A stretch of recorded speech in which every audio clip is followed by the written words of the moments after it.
How do you deal with stylists that leave your salon to go to another salon or maybe to go independent, right? What strategies can you use to keep your team motivated, reduce turnover? Do you ever ask yourself these questions? What about as a salon professional? What are some best practices or tips to help you grow your book quickly?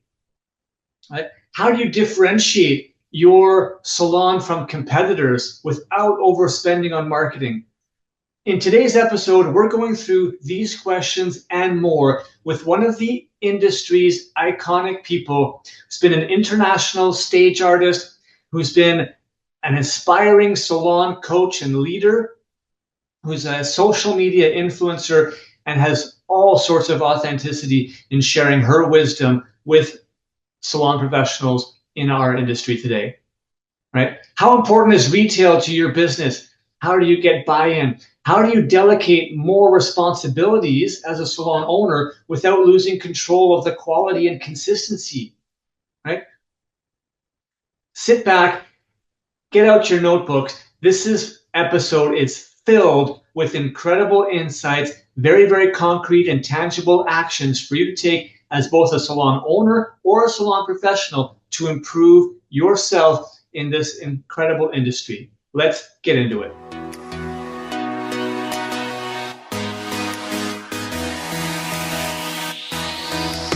Welcome to the Salon Scoop, a podcast by Salon S.O.S. I'm your host, Scott Moon, the founder of Salon S.O.S., and I'm obsessed with helping salon professionals live their best life. In this show, we shop talk all things salon to bring you real-life stories, debates, entertainment, and inspiration to help you find happiness and success in this beautiful industry. If you work in the salon industry in any capacity, this podcast is open to you. So set down your scissors or rinse out that toner and let's get into it.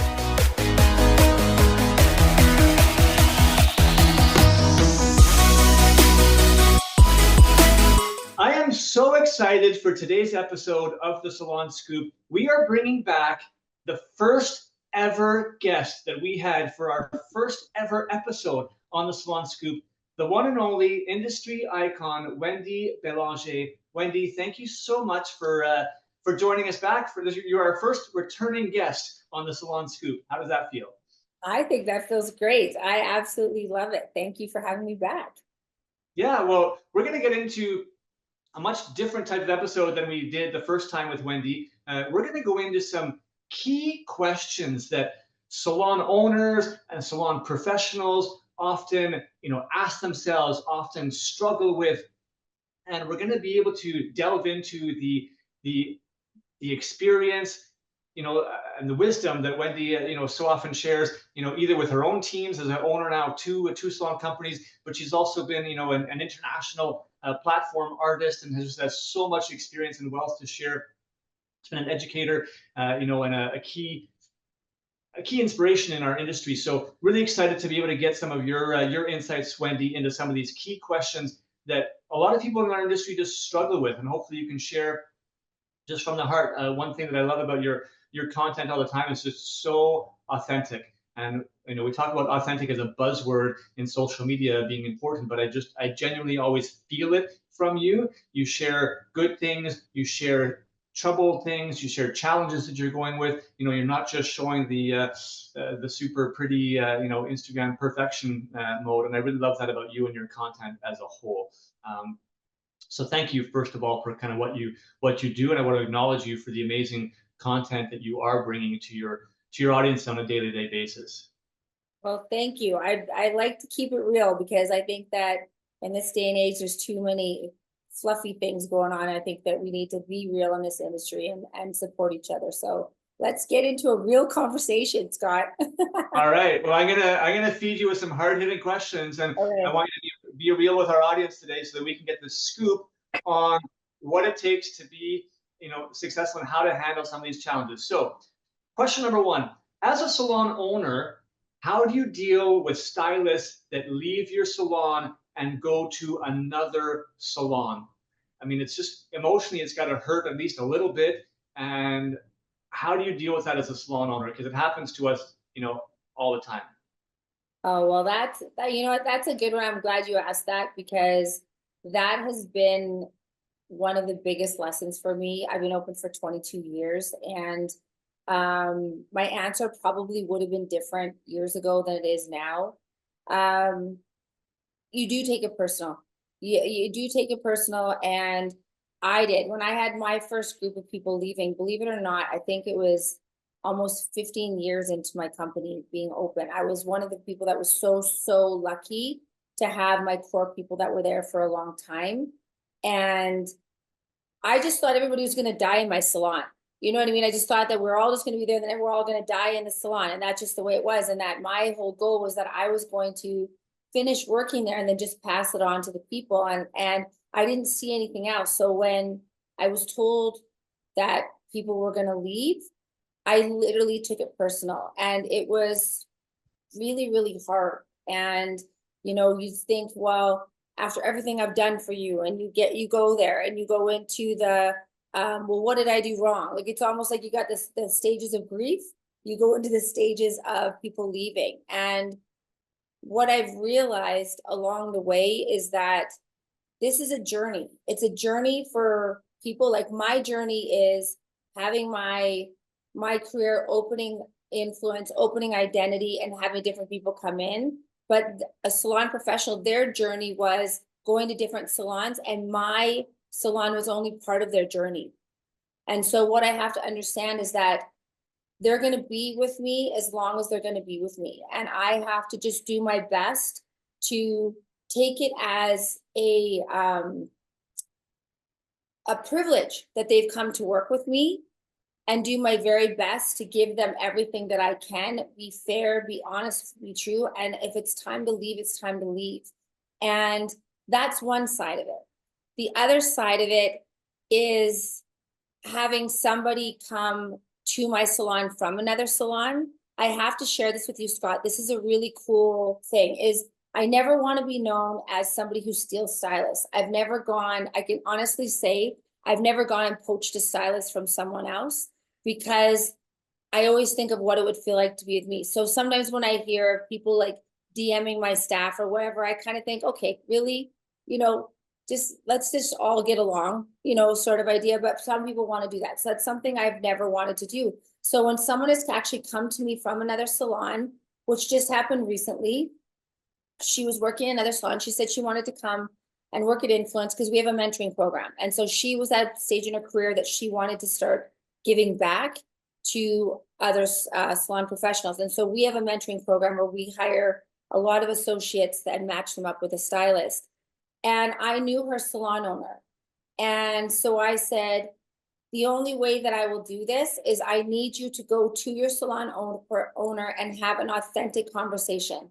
Like, explain the situation, explain that you're interested in coming here, explain that it was you that made this decision, that it wasn't me, because it was very important for me and my integrity that she, not just look like, oh, by the way, I'm going to Influence. And I said, and that you give proper notice. And I said, because how you handle this, it's kind of like getting together with a new boyfriend, right? If he cheats on his last girlfriend to be with you, then you can't trust that he's not going to do the same with you. You want to know, how did he treat his ex, right?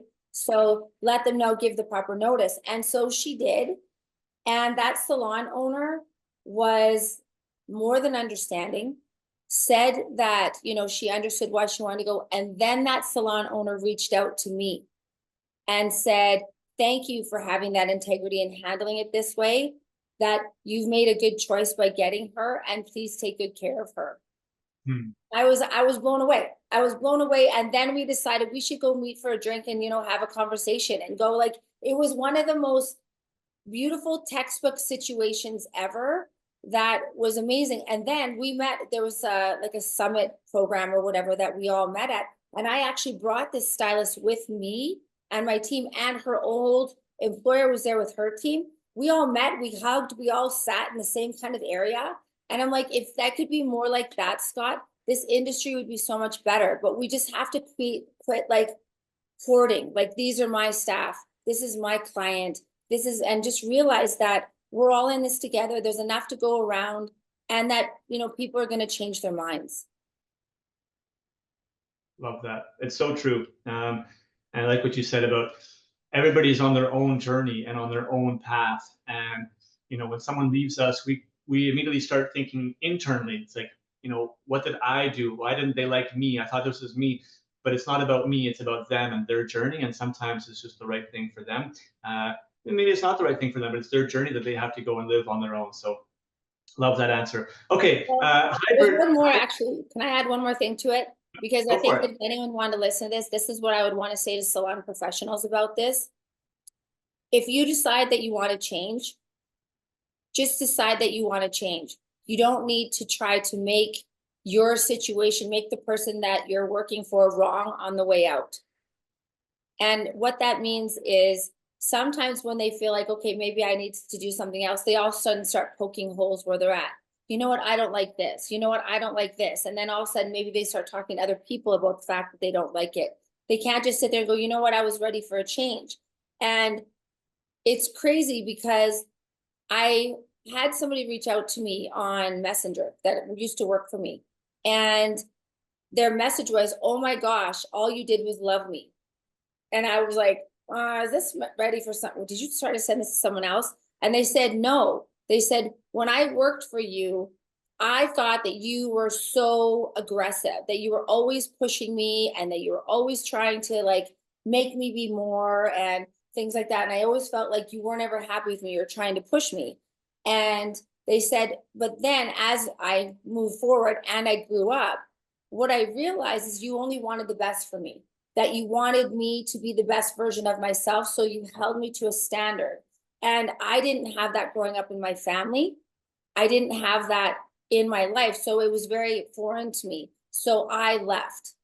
And what I've realized now from being in other salons and things like that, that you cared about me in a way that no one's ever done that before. And I don't get that where I work now. They don't care whether I work harder or whether I reach my goals or anything. They just worry about themselves. And I realize that now. And I sat there and I was like, thank you so much for saying that. And I said to him, I said, you know, you can never come back here. And they said, oh, no, that's not what I'm saying. I said, no, that's not what I'm saying. I'm not like, you're more than welcome to come back. But the reason why you can't is because you did everything you could as you were leaving to make me look bad. You told other people that you thought that I was mean. You told other people that you thought that that I was too hard on you. You said all these things. Then after you left, you put on social media, you went to another salon where someone of my other team worked and had a picture of all you there together and said reunited and you did so many things that if you went back, you would have to explain to so many people why you're coming back, and it would be so uncomfortable for you. Whereas if you didn't do that, this wouldn't have been so uncomfortable. And they said, I didn't realize that. And I'm so sorry that, I made you feel that way. Now, I told somebody about that afterwards, and they said, doesn't that make you feel good that conversation happened? I said, you know what? It makes me feel good today, but this was a couple years ago. And this whole time since that happened, I've been asking myself, am I that awful? Did I hurt somebody? Did I, you know what I mean? Like, it's like you go and internalize everything, and it made me feel bad. And so if I could give one message to a salon professional that is leaving, if it's just time for you to go, just say it's time for you to go. You don't have to make somebody wrong on the way out. Sometimes it's just timing. Well said. Let's keep kindness at the forefront of everything that we do. Let's talk a little bit about what we've been experiencing in our industry since the pandemic, right? There's been a big move towards stylists or service providers going independent, working in suites or working for themselves, at a small little shop. How do you, as a salon owner, deal with stylists that are leaving to go independent? Yeah, that's a big one, Scott. There's so many moving parts to this. I think that salon professionals, when they decide that they want to go on their own, 9 times out of 10, it's because it's like when you first start in the industry and you bring in $3,000 and you say, I brought in $3,000 and then I get 1,500, right? Then all of a sudden you're bringing in like $7,000 or $8,000 and it goes to, I bring in $8,000 and then they take $4,000. Their narrative changes. It's kind of like as you get busier, people say to you, you know, you're doing really busy. Have you ever thought of going on your own? You should open your own salon. Or they're at home and the person that they're living with says, well, if you bring $8,000, why are you giving them so much? If you were on your own, you'd be able to keep it all, right? And so then all of a sudden they go, yeah, you're right. I should do it on my own. Also, a lot of times people want to leave because, you know, they don't feel supported by their salon owner. They don't feel like they have to just, I'm just going to do it by myself. The reality of this is, Scott, that 85% of people that are going independent are not successful. Now, before anyone gets up in arms about that, I don't mean not successful, meaning they fail. But what ends up happening is they're making the same amount of money that they would have made if they were in the salon. So that's not necessarily success, because now you've done that and you have all the headache that goes with it. And so I think that I wish there was more information out there, because, you know, I watched this thing on business people who are in business, and it said to this one woman, what do you do? And she goes, I own a place that puts salon suites in for beauty professionals. And she said, oh yeah. And she said, why do you do it? And she says, for the money. It's real estate. Okay, what's the biggest benefit? And she goes, I make money. Okay, what's the downfall? The downfall is how transient it is. People coming and going all the time. And it's because we as salon professionals are not really business people. We're not sure how to run all that. And so people get this idea in their mind of like, I'm going to go independent. I get to be my own boss. I get to dictate my own hours. I get to do that. I'm not going to have to worry about anything else, not realizing there's so much more to it. And like, you technically have to do between $10,000 and $12,000 consecutively in order to start making some money doing that. And a lot of salon professionals aren't. And so I'm not discouraging people to not go independent. I think that if that's in your path, you should, but you want to have all the information. So we have a model in our salon where if you want to go independent, we'll grow you to the point of being independent. Excuse me, I have a cold. In my own salon, in order to do that. So what we would do is we would help you get there. Because the things that's happening is all these people are in salon suites now and they're unhappy. They don't want to be. They're missing their friends, they're missing the salon atmosphere. They're, you know, missing the team that they have, they're missing all of it, but they don't know how to come back because they spent so much time saying, I didn't want to work in a salon. I'm now a salon owner. That if they say, okay, now I want to go back into a salon, it's going to look like they failed. And it's not that they failed. They just tried it and realized it wasn't for them. And so I wish that we could normalize that people who may have tried the sweets, it's okay if it's not for you. If you're like, you know what, I realize I don't want the headache. I want to do hair and I want to go home at the end of the day and not think about it again. That's okay. Come back. Come back, because we as salon owners are very aware that that's out there as an option for you. So we're doing everything that we can to give you some of the things that you really wanted, like freedom, like vacations, like the ability to dictate a lot more for yourself. But we can create that for you in the salon atmosphere without you feeling like you need to go on your own. And so if that's one thing I would change, is that some people are going to love it and some people are going to hate it. And if you hate it, come back. And you know what? Let's figure out a way that you can feel the benefits of being independent, make incredible money, but you can be part of a team. Love that.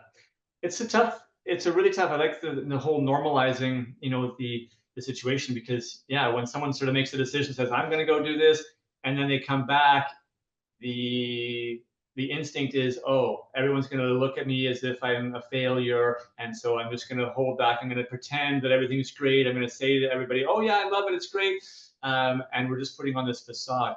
We did a whole episode on the Salon Scoop called Salon Structure Showdown. We had 4 individuals representing 4 different parts of the industry: commission salon, booth renter salon, salon suites, sort of like building operator, and a salon suite independent, like hairstylist operator, where we were talking about all the pros and the cons of all the different structures. And I think it's a really great listen for anyone who's considering, either going out on their own, or someone even, maybe a salon owner. I know lots of salon owners are like, oh, you know what, like maybe I need to, like, change my model and no longer be a commission-based salon, but change to more of like a booth renter, model. Great episode. It's one of our top listened to episodes of all time. It's called Salon Structure Showdown. You can check that out. But great insights, Wendy. I think it's really important that people, recognize that sometimes you want to explore, sometimes you want to see what's out there, and it's okay to try something and realize that it's not for you, because it's not for everyone. It's almost like entrepreneurship, right? Like everyone, it's kind of like sexy. Same thing in our industry. It's sexy to be like, oh yeah, be your own boss, do your own thing. But not everybody is built to be, Yeah. an entrepreneur, to be an independent, business owner or operator. Some people are meant to be, a team leader within a group. Some people are meant to be, more of a strong, say, soldier. We don't all need to be the commanders and generals, out there. So I I love think there's room normalizing. for both. I really do. Like the last girl I just hired was independent. She did come back into the salon. And so I just sat down and I go, what did you like about being independent? And she told me the things that they were, and I said, well, I can create that for you here, but you don't have to have the headache. And she said it was the best decision she ever made. So I think that there's definitely room for both. Okay, next question again. As a salon owner, what strategies can I use as a salon owner to keep my team motivated and reduce the amount of turnover? Um, One of my core values of what I do is when I hire somebody, I tell them that you working for me, um, I will expect you to respect me. And then I could see them kind of sit like this. And afterwards I say, do you want to know why? Because I will earn it. I will never expect it because I'm your employer. I will never expect it because I own the company that you work for. It's because I will earn it. And what that means is I will treat my team the way that I would want to be treated. And so whenever I make a decision in the salon, I ask myself, would I, as a hairdresser that's been in the business for over 30 years, would I do that myself? And if the answer is no, then I won't ask them to do it. And so I recently got in an argument with my accountant, because she said to me, you know what, Wendy, with everything going on, I think you should implement this charge, or you should, do this thing. And I said, I can't do it. She said, why? I said, because I would be mad. If it was me, I would be mad. And I don't think I would understand as a young, like as a business owner, oh my gosh, I get it. But as a young salon professional, I would just take it as they're taking more from me. And she said, well, we have to do it. And I said, no, we should do it. We don't have to do it. And I said, and so for me, I'm not going to implement it because I know for me it wouldn't work well. And she said, I have to trust you on that. And so sometimes you just have to make decisions for the well-being of the team. You still have to make decisions for the company. As a salon owner, you're in the business of making money, of course. But sometimes you need to make decisions for the well-being of the team and know that people have choice where they're going to work. And so you have to ask yourself, what can I provide to them to make them want to stay with me while still supporting my business? Love that. I think it's so critical to recognize that we all have choices. Too many times we feel like we're forced into something. It's like, I have to do this, or I can't do this. And the reality is that you can do that. You don't have to do that. Maybe you should, but at the ultimate, it's you're choosing to do something. And it's a really big shift from a mindset standpoint. It's important for people to recognize. Like, I'm going to choose to do this. I don't have to do it. Right. I did a whole episode called The Mental Gym at the beginning of the year that you can check out. We talk about mindset and those issues, but recognizing that you have the choice, and also the people that you are working with, they also have their own choices to make. And that is a big perspective changer, when looking at individual, situations. And as you just sort of talked about a particular, maybe policy or whatnot that you're going to be, implementing or charge back. It's your choice to implement or not, and then it's their choice to accept or not. And nobody has to do anything. Absolutely. All right, let's talk a little bit more about staff, because oftentimes when you have a bigger team, maybe even a smaller team, who knows, there can be drama between staff members and whatnot, and you as a salon owner sometimes feel like maybe you're, managing a daycare almost. And so how do you deal with drama between employees in the salon? Oh, well, this is a good one. I honestly can tell you that we don't have drama in the salon. And I know that people say, oh, there's no way, hairdressers, women, all that. Yeah, there are moments, but we just have things in place. We say it's all in the setup. And we have standards in our salon. And one of them is called go direct. So if you have a problem with somebody in the salon, you have to go directly to them to talk to them about it. You can't go and talk to this person and tell them how upset you are with that person, because that becomes what we call triangulation. And so if I were to say to you, Scott, I'm really upset with her because she blah, blah, blah. And I tell you about it and I start getting you revved up about it. Say, I'm saying she's being snarky today. I don't like it. And so you're like, yeah, I kind of think she's being snarky today too. So then I go back over to her and she says, listen, Wendy, I was short with you earlier, but it's just because I'm having a really rough morning. My father just turned ill and I don't know how to handle it. And so I apologize if I was rude to you. Well, then all of a sudden I say to her, oh my gosh, no problem. And we make up. But now you, Scott, are still watching the fact that I said she was snarky, right? So then now you're going to someone else. Yeah, Wendy noticed that so-and-so is being snarky. Well, I didn't realize now I've caused a whole rumble in the jungle over here. And now I've created drama. And so when we say go direct, that means if I find she's being snarky, I go to her right away and say, hey, are you okay? I'm noticing you're being a little bit short today.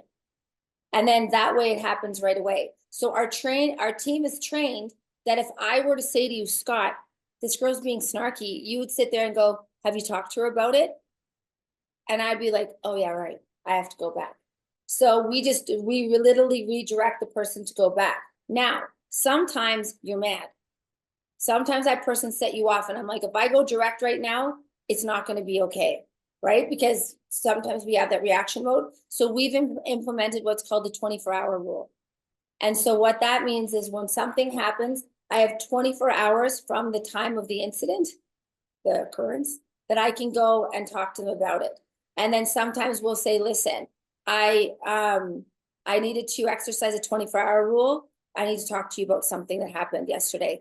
And when somebody comes up to you and says, listen, I need to go direct, or I exercise the 24-hour rule, that literally puts you in a state of going, okay, if they're taking the time to do this, it's important. And so then you sit down and you listen to them.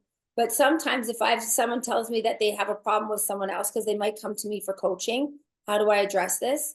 I say, is it important to you? And when did it happen? It happened 2 days ago. Well, if it happened 2 days ago, it's not that important, because you would have addressed it right away. And sometimes there's things that happen that just, you take 24 hours to think about it and you're like, it's not that big a deal.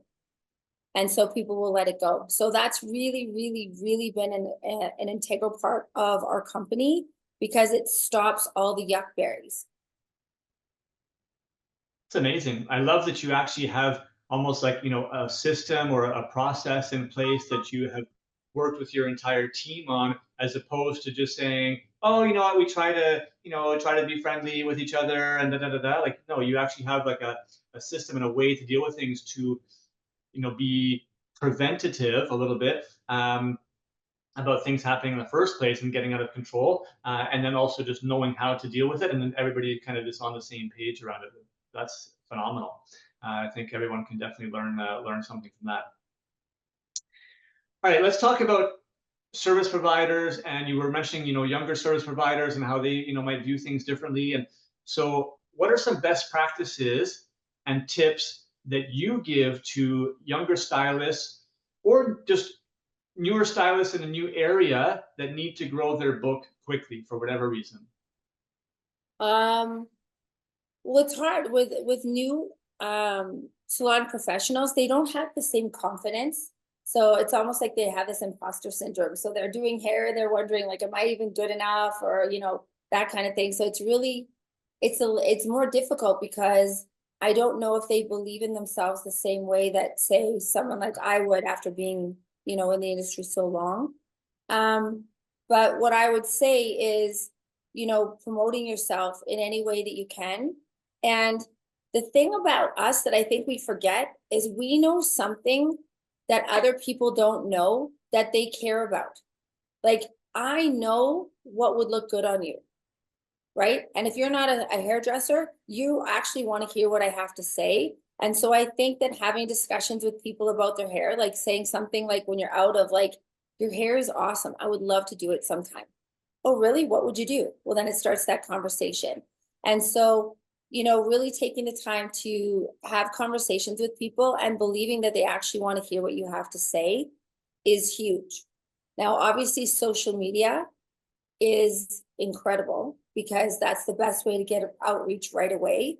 But it's like what you can do that's going to be extra along the way to promote that. Because the one thing that people don't realize with social media is that everyone's doing social media. So if you're doing the exact same thing as everyone else, it just becomes very saturated. And then basically the biggest thing is that whatever you have going on now, making sure that you give them the kind of service that they're going to want to come back.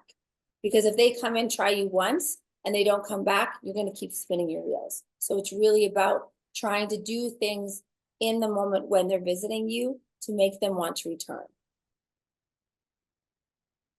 Love that. Yeah, it starts with delivering an amazing experience and result for your actual customer, right? Because not only are they more likely to come back themselves, but they're more likely to recommend you to somebody else. They're more likely to write a review about you, which helps, get the word out.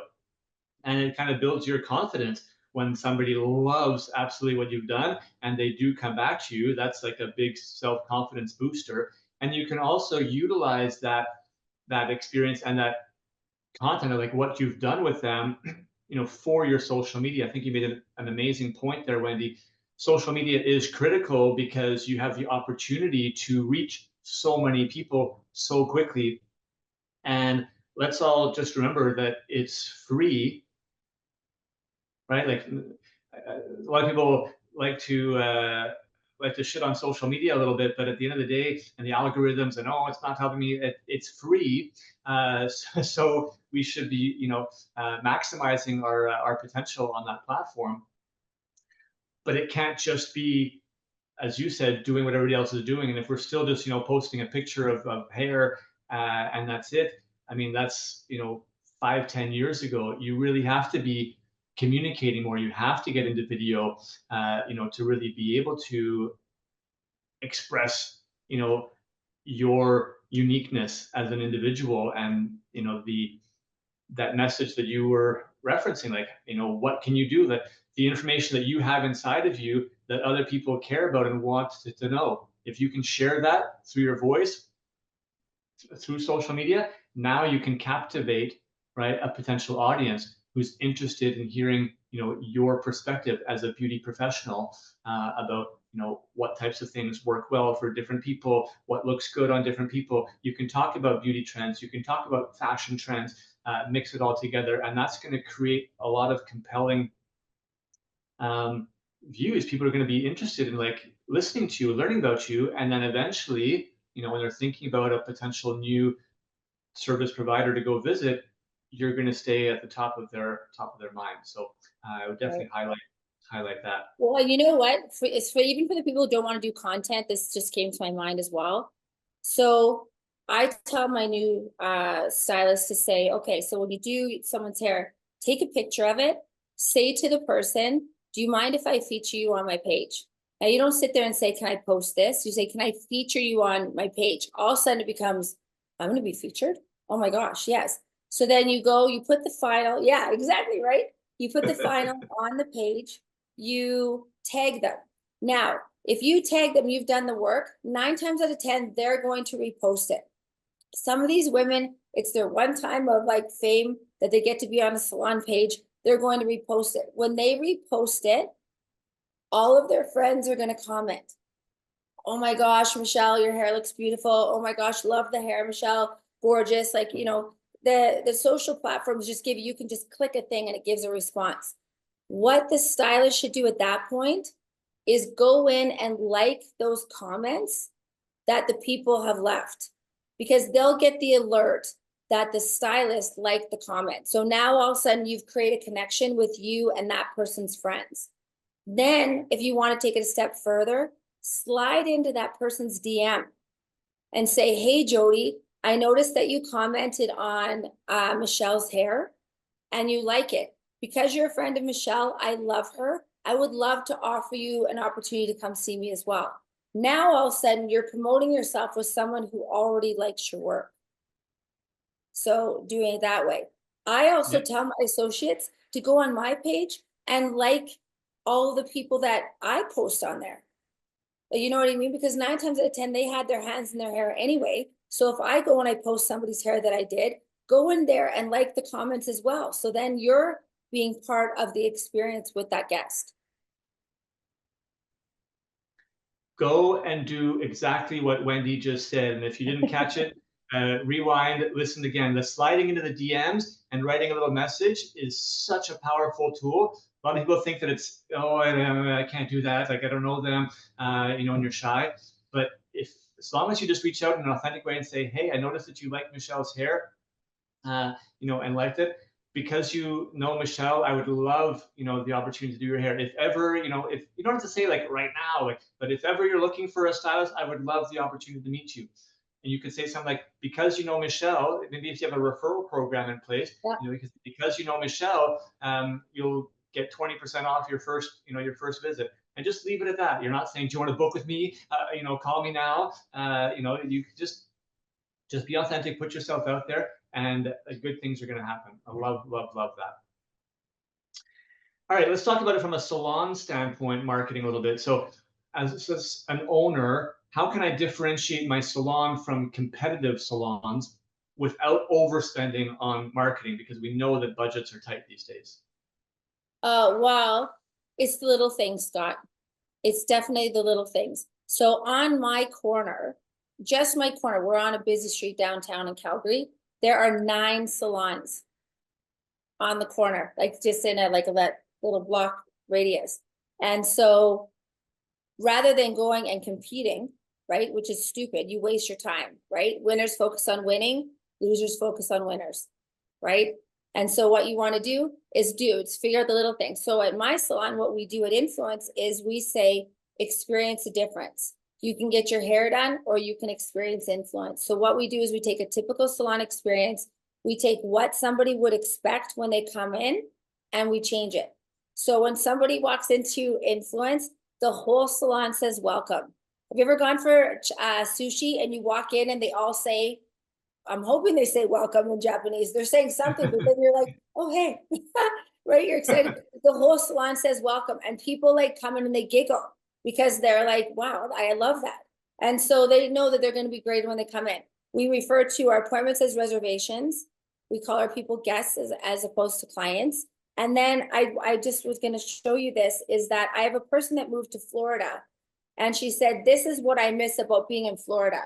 And what that is at everybody's station, we have a sign waiting for them that says welcome with their name. We don't have a waiting area.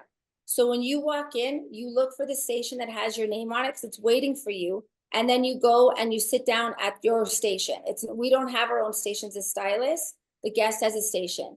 And then every single person makes a point because their name's right there of walking over and saying, in this case, MJ, hi, MJ, how's your day today? If I have a new salon professional working for me, they walk on, hi, MJ, I'm Wendy, I'm new here. I just wanted to introduce myself. People love that kind of thing. It's all of the extras that you do outside of the service. Because I'm going to be honest with you, Scott, let's think about this for a second. I want a balayage. I go on Instagram, I look, and I'm like, oh, I like her hair. How much is it? It's $200. Great. You know what? I'm going to go see this stylist. I go there, I get the balayage, it's $200. And I'm like, this is wonderful.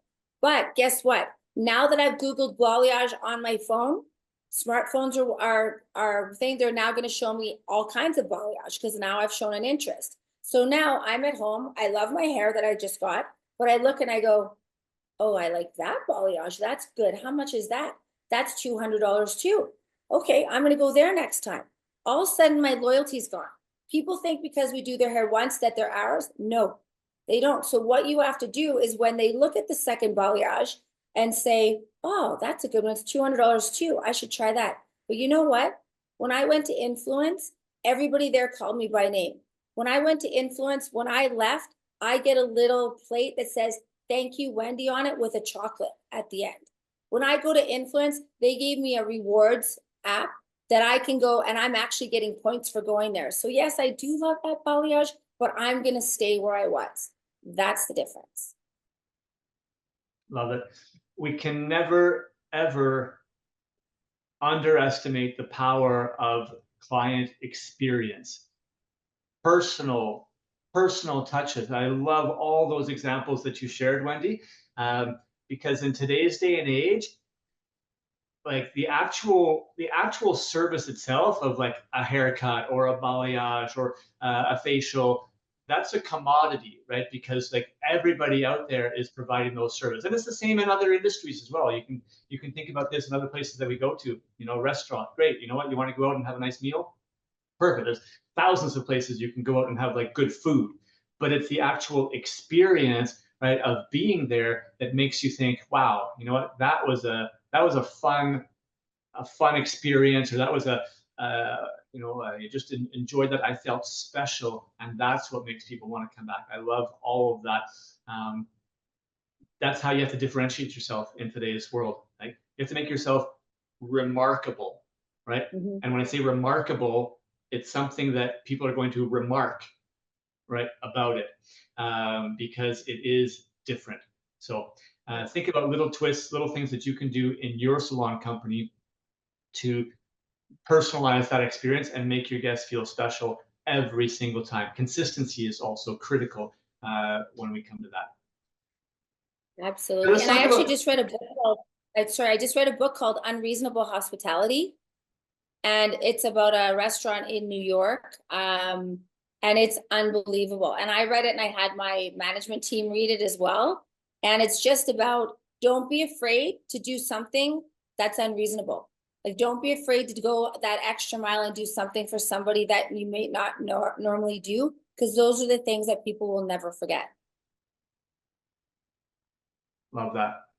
I'm trying to think if we did a podcast episode around this in the early days. I know that we have some YouTube videos on our channel that's top 20 client appreciation tips, and we just kind of went through a whole bunch of different ideas that you can consider implementing in your salon company. And we had a top 20 that were free ideas, and then a top 20 of things that you could do that might have a little bit of an expense to them, but might deliver a huge impact. So you can go and check those out on our YouTube channel for sure at salon.s.o.s.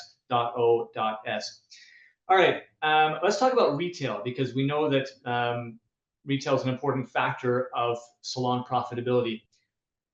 Wendy, how important is retail to your business, and how do you get staff to buy in and focus on that? Well, retail is everything. If I could say one thing that I get super frustrated about in some of the schools right now is they don't teach the importance of retailing. Because people think my job is to be a hairdresser and oh yeah, my boss wants me to sell retail. But what we don't realize, and this is a really weird, like scary statistic, is 85% of people are buying some kind of beauty product within 24 hours of getting their hair done. 85% of people. And so I say to people, are you selling to 85% of your people? No, you're not. And then I say they're buying it somewhere else. And then they say, and this is where I'm going to get I get a little primal here. I'm going to tell you this, but they go, oh, well, that's because they're buying it at on Amazon. That's because they're buying it at, Target. They're buying it, and then say all these excuses. And so I say to them, like, I'm going to ask this right now, Scott. Have you ever had to buy like milk at a gas station? Never. You've never? Well, you're an I've anomaly. never bought it at a gas station. No.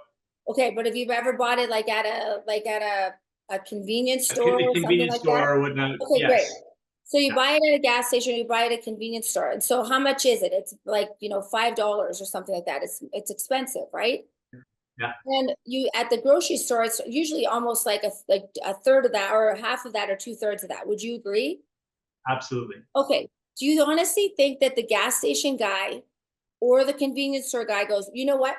I'm not going to sell milk because those big grocery stores, they get to buy it in bulk and therefore they get it cheaper and they get to sell it for way less than what I get to sell it for. And it's not fair. So I'm not going to sell milk anymore. Do they do that? No, they Of don't. course. They don't. They sell milk, they sell tampons, they sell cat food, they sell all that bacon at a gas station. They do all of that. And do you want to know why?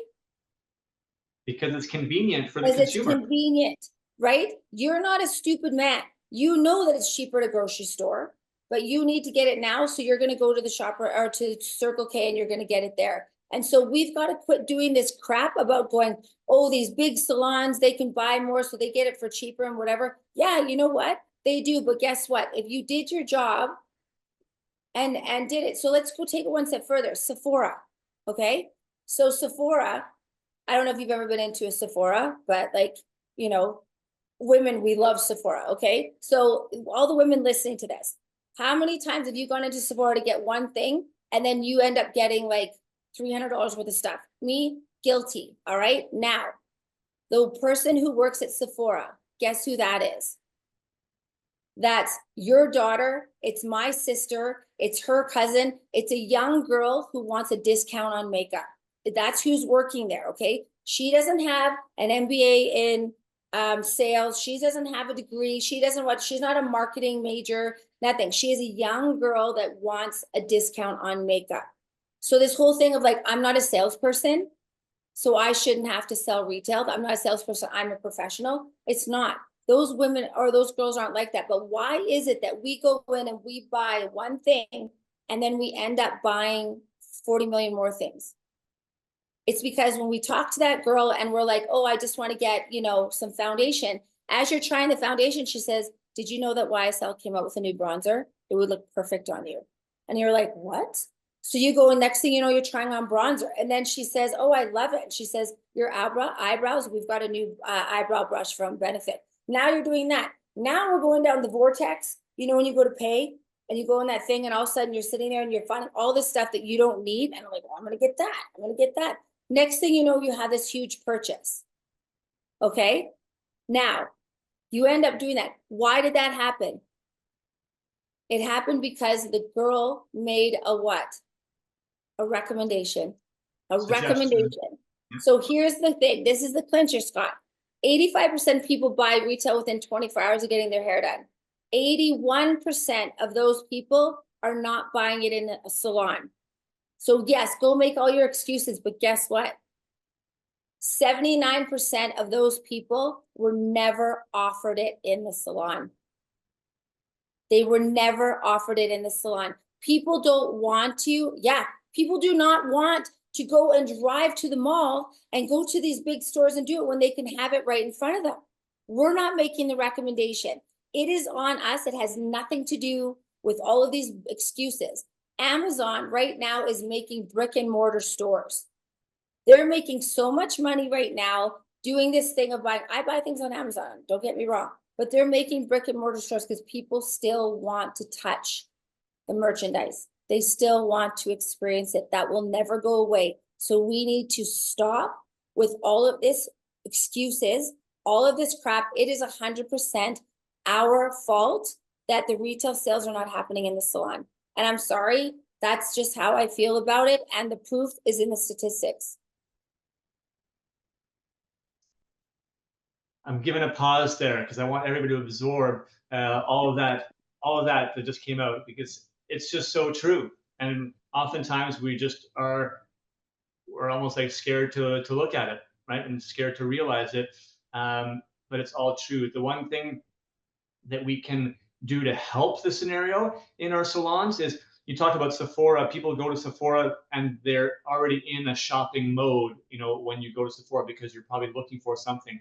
We have not done a good enough job in most of our salon companies to actually make them shopping destinations, right? We're not showcasing enough product, right? We don't have it out there available. We don't have things at the front desk, like little travel sizes or our promotional items, like very visible. And we need to, right, just be featuring, because exactly to the statistics that Wendy just mentioned, People are buying products, and I talk always a lot about convenience. And we say, oh, it's more convenient when you're just at the, at the drugstore, at the grocery store, or at the, wherever to pick something up. But it's like, what's more convenient than just having spent 2 hours in the salon with a beauty professional, doing my hair, my skin, my nails, whatever the case may be, and me being in a mindset of beauty and my look, and it's all right there. How could it be any more convenient than me making a purchase on the spot right there with the actual expert, at my side? So we just have to be taking advantage of that moment and that opportunity. That moment is not a 15-second moment just at the cash register when they're checking out. We have the entire time that they're with us in the salon, whether it's 45 minutes just for a cut and blow dry, or if it's a couple of hours on a color service. We have all that time to be talking to them about their looks, about things that they can be doing to enhance their looks, about the products that we're using, new products that are out. And this is the moment to really, get them excited about all the wonderful stuff in our industry. We're not just using our hands, because you can't let a client walk out the door without having used products on them yourself. So, Well, and that's the whole thing, is that we think that as soon as we're done the hair, the service is over. That's not true. They have to leave knowing how to do their own.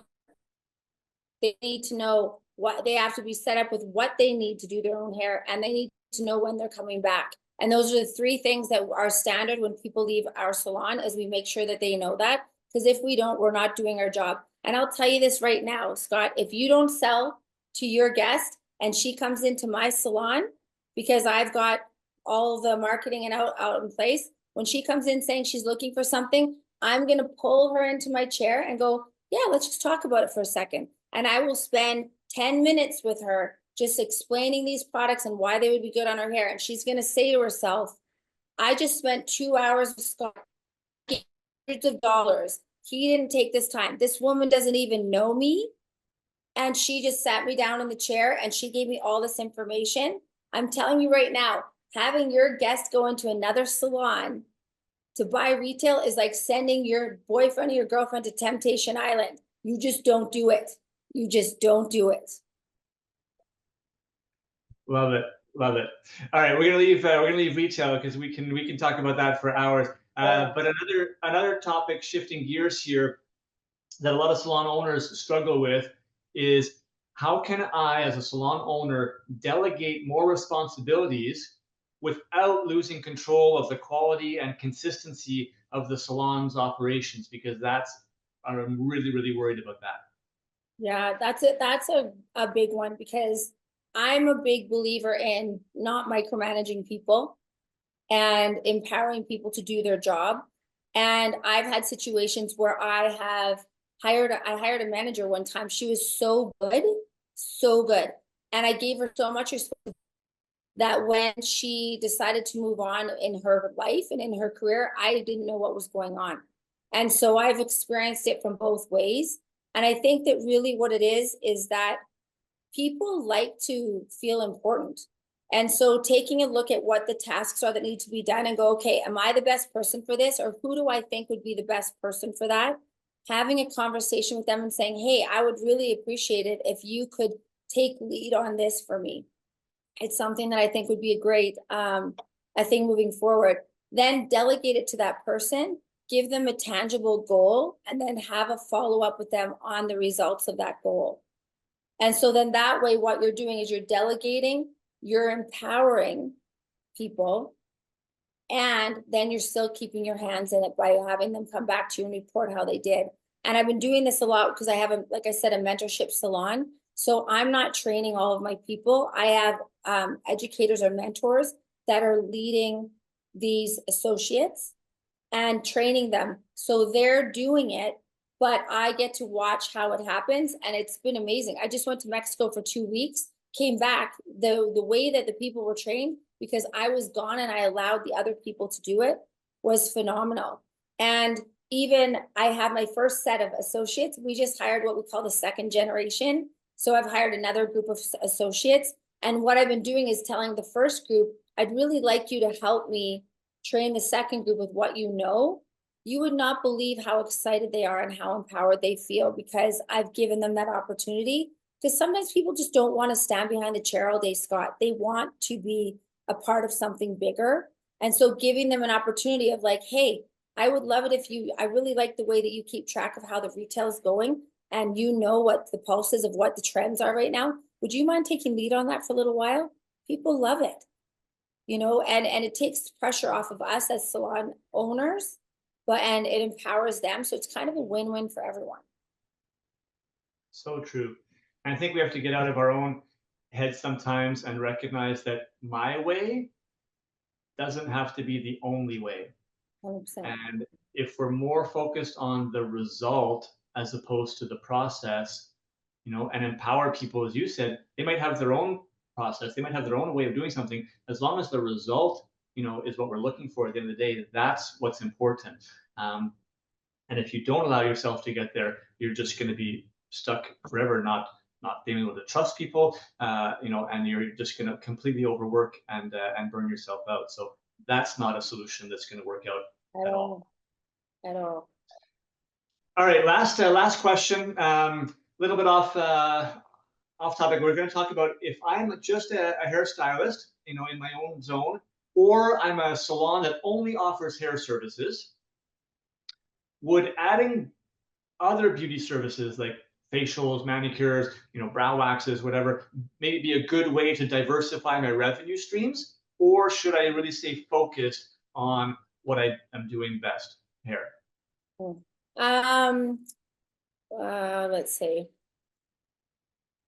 I think, for me, I think stick with what you know.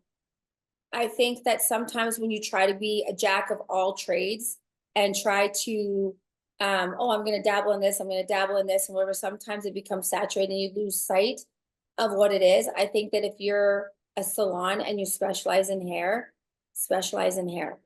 If you want to have a different department, maybe having somebody that runs it, that's a specialist in it. But I find from being in other salons and from my own experience that it's super important to stick with what you know and become a master at that. Love it. I tend to agree, for sure. It's really, you kind of can create your niche. You can really go specialized, and you can do things within hair that still kind of enhances, the experience with hair. You can be offering, special scalp massages, along with your hair services, things of that nature that are very complementary to what you are currently doing. But then you really become a specialized in that craft, and you're known for it, which again, when we're talking about sort of marketing and differentiating yourself, it's elevating that experience to be able to differentiate yourself in your craft. So love that. We offer things like extended head massages, and we offer things that are part of what we do, but going into things that are different than what you do, that don't have the same, I don't think that jives as much. You've heard it here first, everyone. Straight from the lips of the one and only Wendy Belanger. So much wisdom, so much inspiration that you've shared, throughout your career. I'm glad that we can kind of, bottle some of it, into a small episode. Thank you so much for taking the time, first of all, to share your insights. I know this is going to bring a ton of value to so many people out there. And again, I just want to acknowledge you for your willingness to continually give the best of yourself to the industry. And I feel it from, you as a salon owner to your team, and how you sort of give yourself to want the actual best, that you share, love, and you want the best for your team, no matter what that means, even if that means, no longer working with you. And from an education standpoint, what you give. So I really want to just acknowledge you for all the efforts that you provide to our industry. You're really helping to elevate, I think elevate the standards of the industry for everybody. And if we could just get more of your wisdom out there, and if we can all take a little bit of a piece of that and implement it ourselves, I think we'll be in a much better place. So thank you so much, Wendy. My pleasure. I'm far from perfect. I don't know it all, but I'm learning along the way. And if I can share anything with anyone else to help them, it's my pleasure. If people want to connect with you sort of offline, what's the best way for them to reach out and find you? Maybe on social media or somewhere?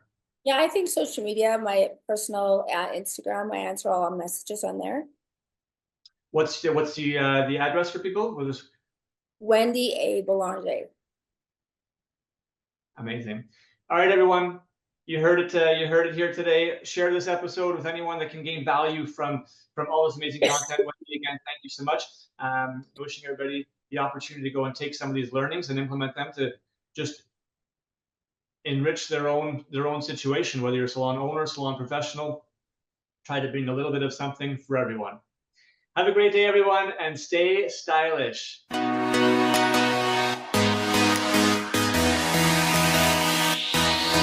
Thank you so much for listening to the Salon Scoop podcast.